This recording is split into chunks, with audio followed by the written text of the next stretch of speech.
రోజున అన్నా అన్యాయం జరిగిందన్నా కాపాడండి అన్నా అని నోరెత్తి గొంతెత్తి గగ్గోలు పెడుతున్నా కూడా ఆదుకోవడం అటు ఉంచితే అరెస్టులు చేయించే స్థితిలోకి వెళ్లిపోయింది. మొన్న తిరుపతిలో లక్ష్మి అనే ఆవిడ మనందరికీ తెలుసు, జనసేన తిరుపతి ఇన్ఛార్జ్ అని చెప్పే కిరణ్ రాయల్ గారి వల్ల నాకు అన్యాయం జరిగింది, నాకు నయవంచన జరిగింది, నన్ను అతను వేధిస్తున్నాడు, నన్ను ఆదుకోండి అన్నా చంద్రబాబు నాయుడు గారు పవన్ కళ్యాణ్ గారు అని అరిస్తే బయటకొచ్చి గొంతెత్తి అడిగితే కూటమి రాజకీయంతో పాటు పోలీసు వ్యవస్థ కూడా కలిసిపోయి ఆమెని జైలుకి పంపించే వరకు ఎవరు నిద్రపోలేదు.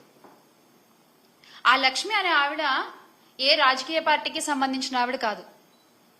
వివాదాలకు దూరంగా ఉంటూ భర్తను పోగొట్టుకుని పిల్లలతో జీవిస్తున్నటువంటి సగటు మహిళ.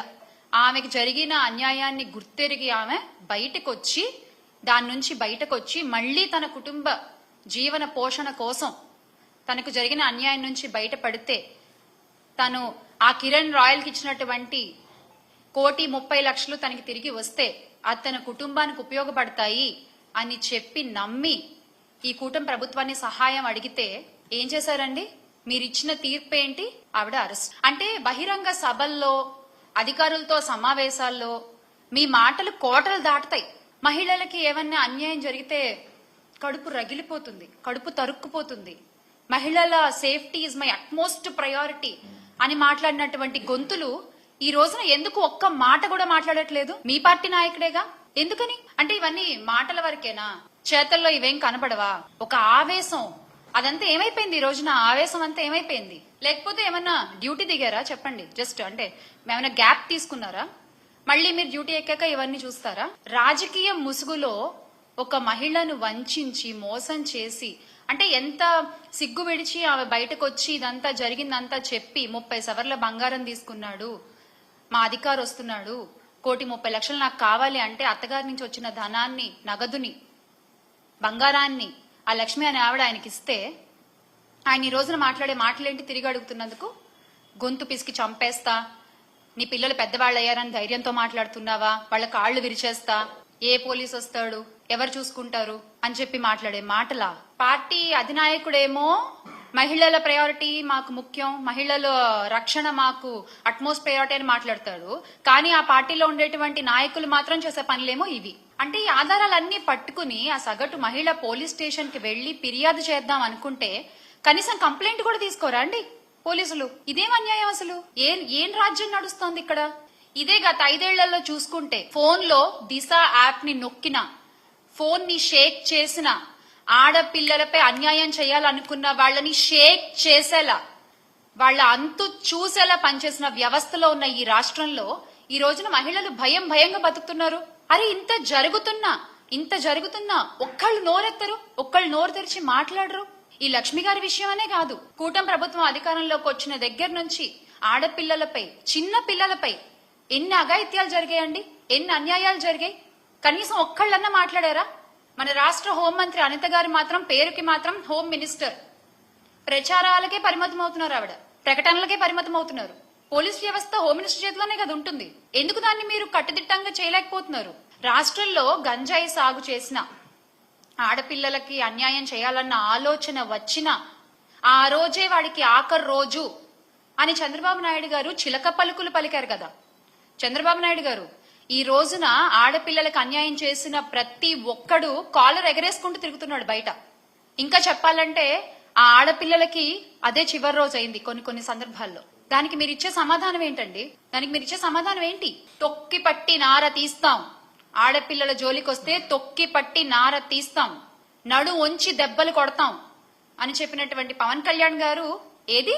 మహిళలకు అన్యాయం చేయడం ఒక రాయల్టీగా ఫీల్ అవుతున్నారు జనాలు. మహిళలకి అన్యాయం చేస్తే ఏం కాదులే అంటే వాళ్లలో ఒక వణుకు, ఒక భయం అనేది తగ్గిపోయింది.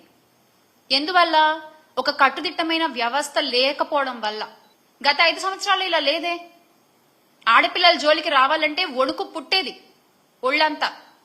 ఎందుకంటే వేగంగా శిక్ష పడుతుంది, వేగంగా పోలీసులు అక్కడికి చేరుకుంటారు, నేరస్తుడు తప్పించుకునే టైం కూడా ఉండేది కాదు.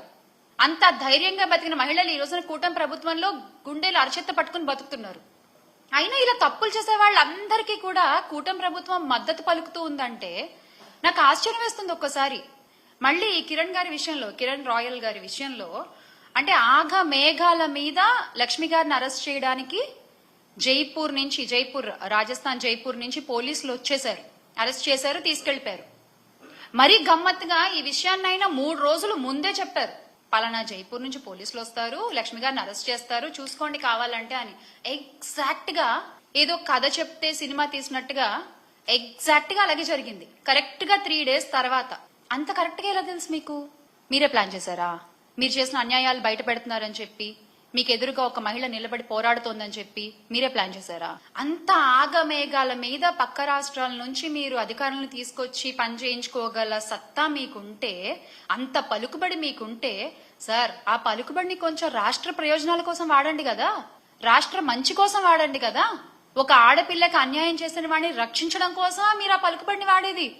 కూటమి నాయకులు ఒక ఆడపిల్లకి అన్యాయం చేసిన వాడిని రక్షించడానికి ఇంత పలుకుబడి వాడతారా?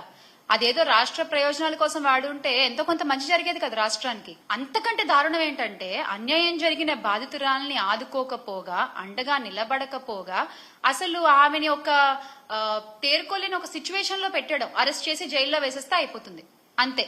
ఇంకా వాళ్ళు నోరెత్తి మాట్లాడరు. విక్టిమ్ బ్లేమింగ్ అంటారు దీన్ని. ఇలా మీరు విక్టిమ్స్ ని బ్లేమ్ చేస్తూ ముందుకు పోతుంటారా?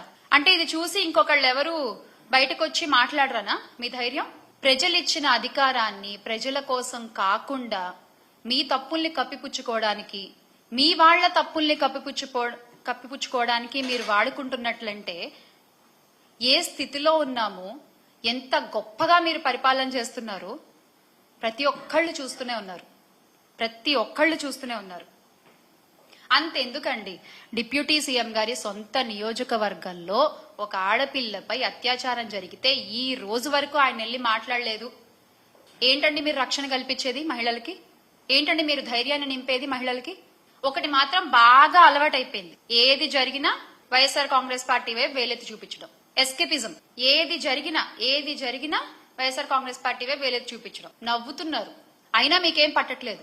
నవ్విపోదురుగాక నాకేంటి సిగ్గు అన్నట్టుంది మీ ప్రవర్తన.